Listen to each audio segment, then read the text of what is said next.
Well, joining me to talk more about the Mike Pompeo interview is CBN senior political correspondent David Brody, who was embedded with the Secretary of State. David, tell us behind the scenes, what was it like to be embedded with the Mike Pompeo? You were in Kuwait, and then you came here to Jerusalem. Yeah, it was pretty fascinating, actually. We had about 10 or so traveling press with us, or with him, I should say. And, you know, he came on the plane and talked to us right at the beginning of a long 13-hour flight. Right.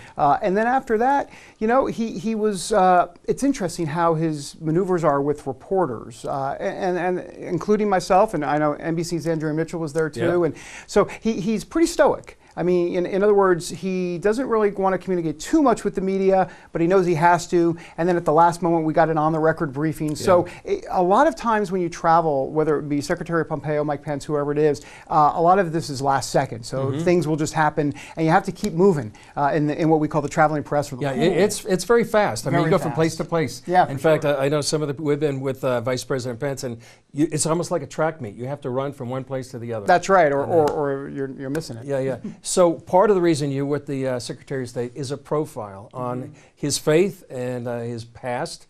Tell us about that.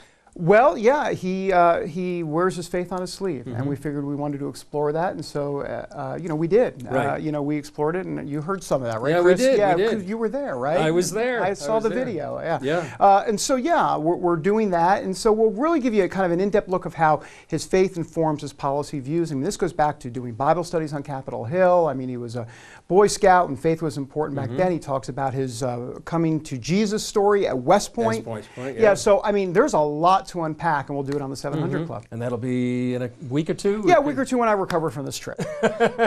It's been an exhausting trip. I know behind the scenes. It's up late, up early. I've been doing a lot of stories for the 700 Club as well. Tell us a little bit of behind the scenes that we were involved in about forming the questions for our interview. Right. Well, you know, you have to be judicious, and you have to be smart, and you have to have a strategy, because we had 10 minutes with him, and we literally had 10 minutes, as we know. And so you really have to kind of make sure your questions are targeted. Make sure that you're really kind of covering some new ground, maybe in a different way that other folks aren't going to ask. And of course, at CBN, that's what we do, and that's a good thing. Right. And so that was kind of our strategy session on the questions. And one of the questions that I had the opportunity to ask at the very end has really been making some news.